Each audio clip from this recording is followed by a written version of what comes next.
So with this, they now have 13,000 rooms across all their properties, all their hotels. They are the biggest player. There's 24,000 rooms in Macau. Why is Sands China not your top pick, but instead Wynn and MGM? They're not cheap enough. So sometimes LVS or Sands China is the top pick in our fund, which is Macau Gaming Fund 3. We rebalance that portfolio about every quarter, depending on the movements of the stocks. And right now, I happen to think MGM China and Wynn Macau are the most attractive valuation-wise, growth pipeline-wise.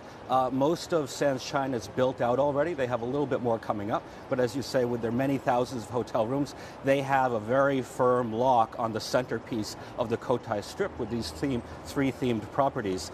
The valuations reflect that. So they just never really got cheap enough over the last half year or so since concessions retendering for me to put them in a top pick. Do I think they're a buy and at attractive valuations over the last 6 months of downturn, or the last, I'd say, year-to-date downturn?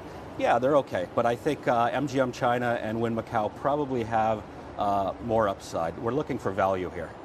So both you and I were at the gala last night. David Beckham was there as well. But what I also noticed, Matthew, was the heads of the casinos, other casinos like Wynn Macau. We had Alan Zeman and Linda Chen, Melco's Lawrence Ho, SJM's Pansy Ho, and then we also had, that's Daisy Ho, Pansy with MGM China. Right. Don't want to get the Ho's confused. That's right. What do you think? Has something changed? Is there now a camaraderie amongst the 6 concessions? The government certainly has urged them to play nice, as Macau is higher profile, getting a lot of attention from the Wall Street community.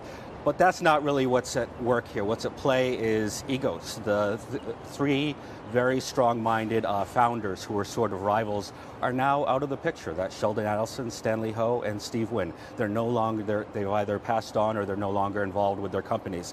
Now their heirs or professional managers who succeeded them are running the companies. It's being done in a more corporate way, I dare say a more professional way, but those 3 visionaries were probably in place, especially Sheldon Adelson for the Cotai Strip, at the right place at the right time. It needed a visionary at that time and a bold, egocentric person to sort of envision what the Cotai Strip could be.